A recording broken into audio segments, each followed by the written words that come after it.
गुरुर्ब्रह्मा गुरुर्विष्णु गुरुर्देवो महेश्वर गुरु साक्षात् परम ब्रह्म तस्मै श्री गुरुवे नमः।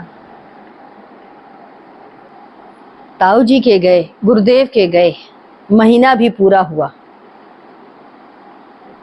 हम लोग के जीवन में 1 महीना गुजर गया और वो चले गए। हम सब ने उन्हें स्थूल से सूक्ष्म में परिणत होते हुए देखा और उस सूक्ष्म को मेरे साथ है इस बात को समझने में और जीने में अभी कितना वक्त लगेगा ये कहना बहुत मुश्किल है। लेकिन हाँ, लग रहा है कि जीवन में जितने भी लोग उनसे जुड़े हैं या जिन जिन के साथ वो रहे, उन सबको यह लगा यह मेरे हैं, सबसे ज़्यादा हमें प्रेम करते हैं, वो सबसे ज़्यादा हमें देखते हैं, सबसे ज़्यादा मेरे हैं और उनके बिना हम सब कैसे जिएंगे या जी पाएंगे ये तो नहीं समझ रहा। लेकिन हाँ, ये छोटे छोटे प्रयास करके, ये उनकी बातों को याद करके, उनको अपने स्मृति में, अपने जीवन में हम सब उसी तरह अनुभव करें और उसी तरीके से उनकी स्मृतियों को आगे आने वाली पीढ़ियों में या आगे आने वाली जनरेशन के लोगों में उनकी अच्छी बातें, उनकी अच्छी यादें और उनके साथ बिताए गए पल को शेयर करते रहें और हम सब जीते रहें। इसीलिए हम सब यहाँ बैठ करके, उपस्थित होकर के यही कोशिश कर रहे हैं कि वो जो लिख गए उन्हें फिर से हम पढ़ें और उस क्षण को अपने यादों में और अपने लोगों के बीच में हम सब इसी तरीके से ताजगी बनाए रखें और उनके साथ जिए। उसमें आप सबका भी वही योगदान है। हम लोग तो पढ़ रहे हैं और जी रहे हैं, आप उन्हें सुने और फिर उन यादों में खो करके कुछ पल उन्हीं के साथ बिताएं। आइए पढ़ते हैं। ये दिनांक 20/9/1993 सोमवार का है। आज गुरुदेव ने कहा, जो लोग नास्तिक हैं, जिनका धर्म में विश्वास नहीं, वे कहते हैं कि स्वर्ग नरक कुछ नहीं, सब कुछ इसी जगह पर है।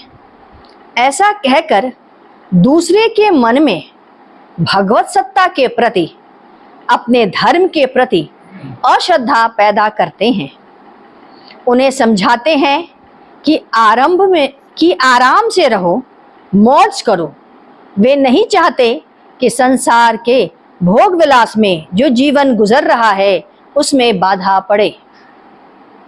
वास्तविकता यह है कि नरक भी और स्वर्ग भी आपके साथ के स्वयं के कर्म, पाप से यदि युक्त हैं तो आप नरक अवश्य जाएंगे। नरक भी कई श्रेणियों में बटा है। जीव इसमें नाना प्रकार के कष्टों को झेलता है, तड़पता है।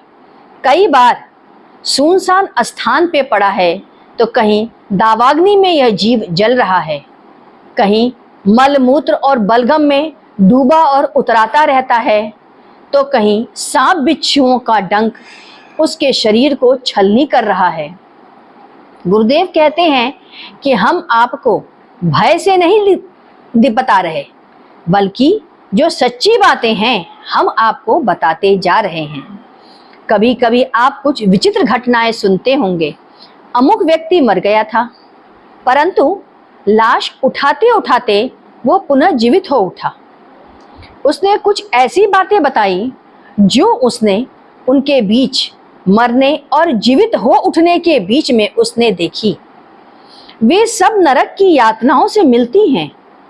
कबीर ने भी लिखा है, यदि कोई वहां से लौट कर आता और वहां का हाल वो बताता तो शायद ही कोई भी प्राणी संसार में टिक पाता।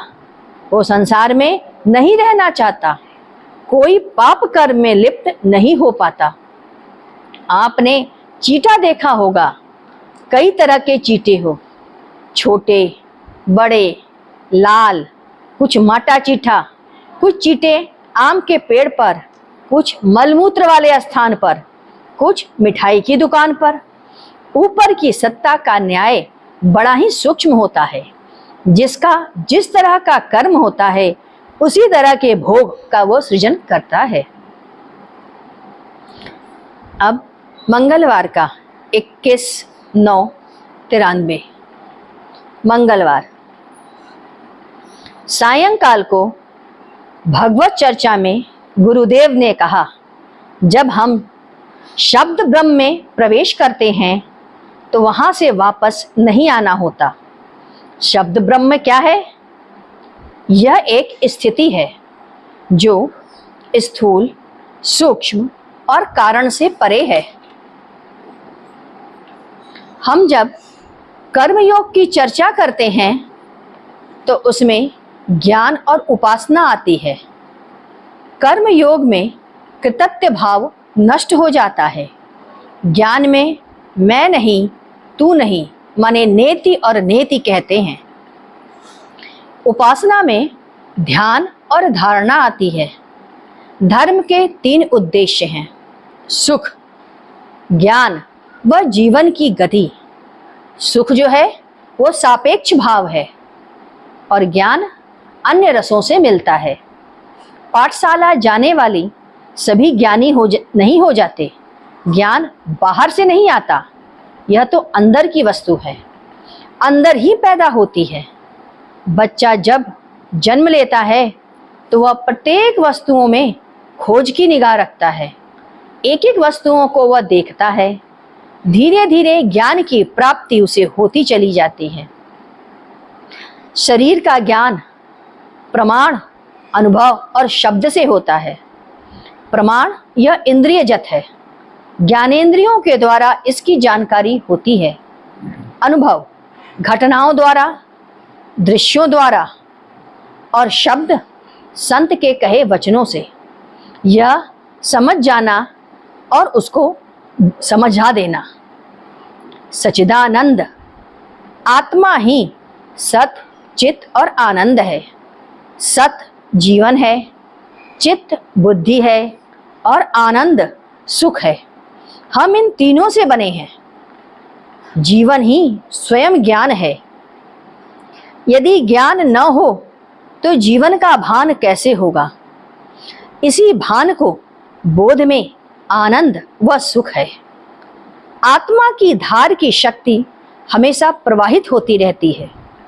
उसी से आपको गति बनती है। जब यही धार की शक्ति में रुकावट आती है तो गति भी रुक जाती है। आपका पैर रखे रखे शून्य हो जाता है, अर्थात उतने समय तक उस स्थान पर आत्मा की धार की शक्ति का प्रवाहित होना रुक गया है।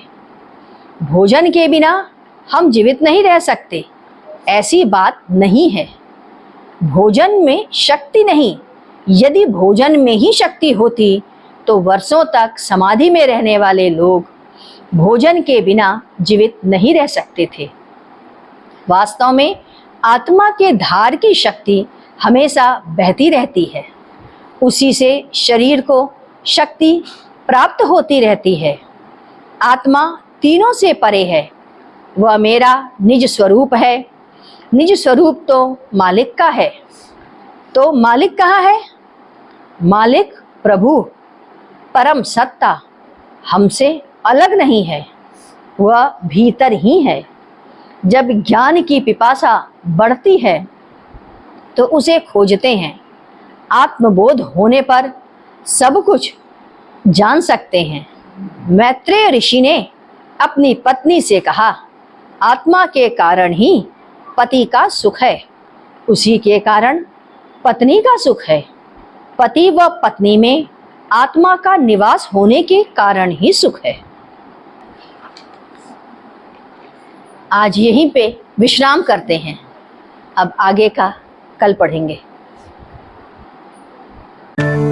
गुरु